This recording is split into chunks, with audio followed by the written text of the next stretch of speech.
I'm Dr. Tom Fisher. I'm the editor-in-chief of Muscle Media Magazine, and welcome to the series of Meet Champions. Here I've got the great pleasure to introduce to you, and I get to meet Ms. Hannah Goldy, and she is a UFC fighter. Despite her appearance right now, she's quite disarming, but we're going to get a little bit of a chat and find out who she is and what she's all about. So welcome, Hannah. Thank you. Good to see you. Yeah. Listen, just why don't you set it up and tell us a little bit about yourself.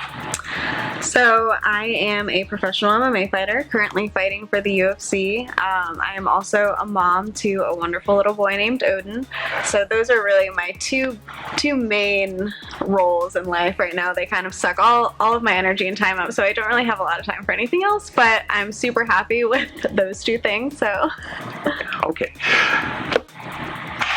I'm sure that the question has come up before in conversation, because I was unprepared to meet you when you were quite disarming. How did you get into this?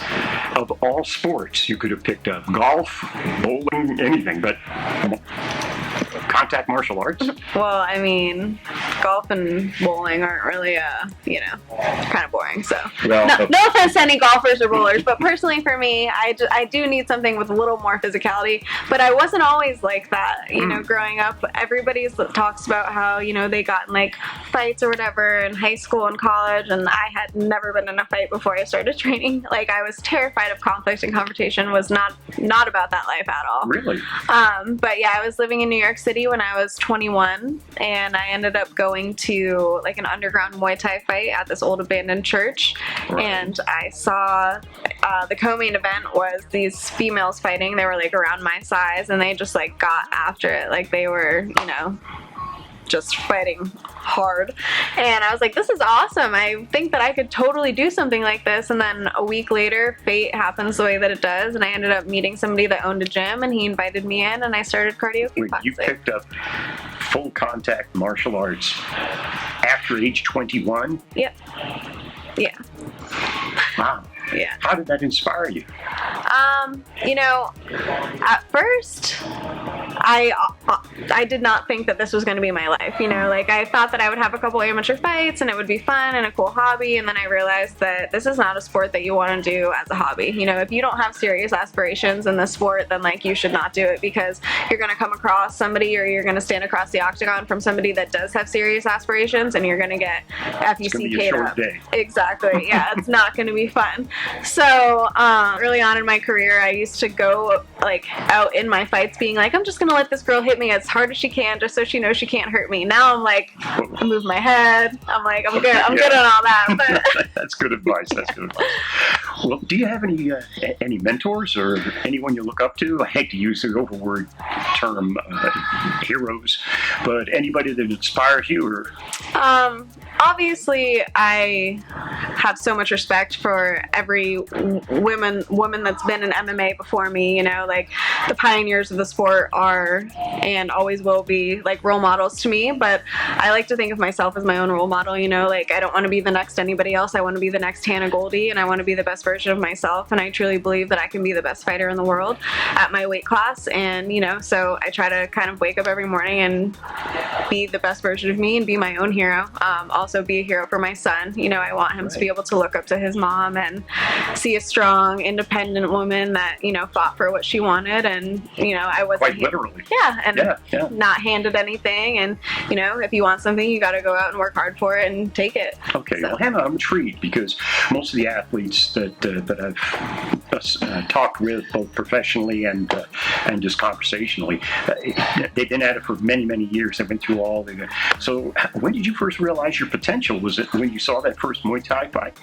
No, I mean, to be honest, when I first started, I never thought that I would even turn professional, let alone be in the UFC. And right now I fight for the biggest organization for MMA, so that's amazing. I'm so blessed to be here, and obviously I've worked hard and done what I needed to do to get to this point, but to me it still is kind of like, wow, this is crazy that this is my life. But I've finally come to the point where I know that I've really paid my dues and put the work in over, the course of the last 8 years, and I'm ready to, I'm ready for it to be my time. I'm ready to shine. I'm ready to show the world exactly what I've been working on and everything that I'm capable of, and I think that that's, like I said, to be the best in the world. So. Okay, all right. Have you had any obstacles that you've overcome that you could tell our viewers that you'd be willing to share? I'm pretty sure that like my life, as everybody, I say even if you're not a fighter, everybody's a fighter because everybody has their own fight going on in their own life. We all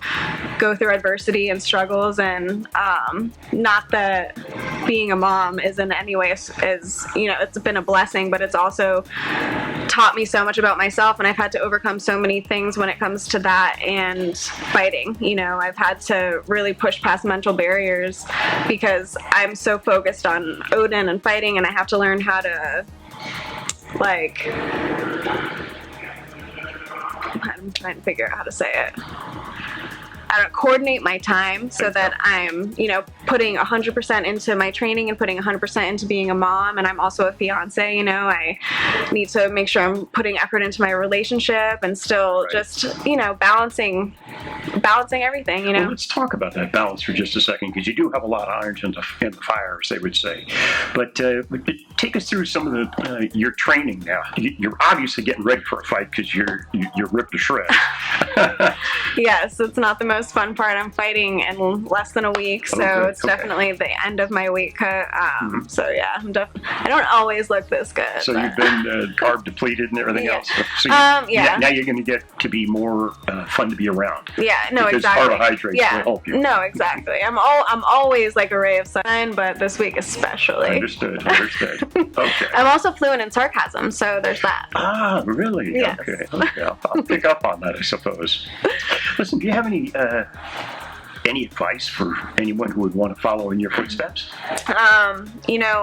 My biggest piece of advice to anybody starting up in the sport is just stay loyal, stay humble, and stay open-minded. Never think that you know everything, because you definitely don't in this sport. Like you said, I know you said you've been, around martial arts for a very long time too, and I think that the biggest mistake anybody can make is thinking that they know everything or thinking that they can't get better, because you can always get better, and there's always somebody that's better at something than you. So I've taken every piece of advice from every single person that has been willing to give me time and knowledge, and if it wasn't something that worked for me, maybe at the time I remembered it and I stored it in a place where, maybe one time when I was sparring, I was like, hey, let me just try this, and it clicked, and then it clicked, and then it worked, and I was like, man, maybe 2 years ago I wasn't ready for that, but now I've added that to my arsenal, and because I took the time to listen to somebody that wanted to share, for somebody that wanted to share something with me, now I'm benefiting from that. So and I always say that time is the most valuable thing that anybody can give you, so that goes back to the loyalty thing. It's like, if somebody's willing to give you their time, then just appreciate that, and don't take it for granted, because people don't get time back. So right. Okay, you've got a busy schedule. How do you get yourself up for fights, and then how do you come down off that high? How do you re-jazz yourself and renew yourself? That's definitely a struggle for sure. I actually was scheduled to fight at the end of March, and I ended up flying out to Vegas, and after I did my first round of COVID testing, I found out that I had tested positive for COVID, so I ended up getting pulled off of the fight card after going through a 10-week fight camp. Actually, that had been extended 6 weeks because I had a minor injury during the fight camp, so my fight got pushed back. So I had almost a 3.5-4 month fight camp of cutting weight, dieting, training 3 times a day, and then I didn't even get to fight. So, and then I was already scheduled to fight a couple weeks after that. So it's like, not only is it a struggle, and it's so much on your body physically, but it's also such a mental struggle to know that you're going to be locked in a cage with somebody for 3 months, you know what I mean? And for 3 months, that's all you're thinking about, like that cage door closing, and I'm about to get in a fight, and I have to hurt this person more than they're going to hurt me, and they're going to try to come at me, and I have to be ready. So it's tough for sure. I always try to take 2 weeks off after a fight. I try. I'm usually struggling by day 4. I'm like, I need to go to the gym. But usually 2 weeks, and then I'm ready kind of mentally and physically to start slow, and depending on how far out I'm booked for my next fight, you know, just staying in the gym, staying sharp.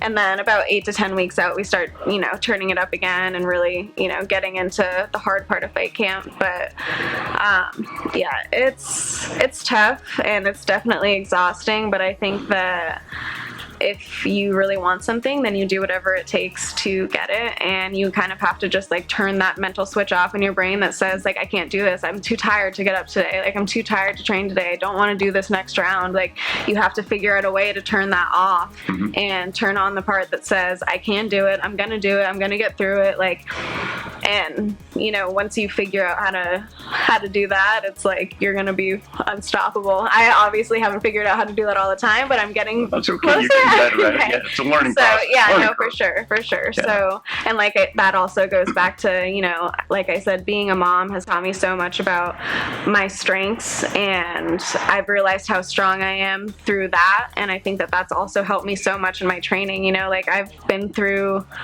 and done way more outside the cage than I'm ever going to do inside the cage. So like I know that I can give it my all for 15 minutes when I'm locked in a cage, because I do it every single day, 24 hours a day, like, you know, every other part of my life. So Okay.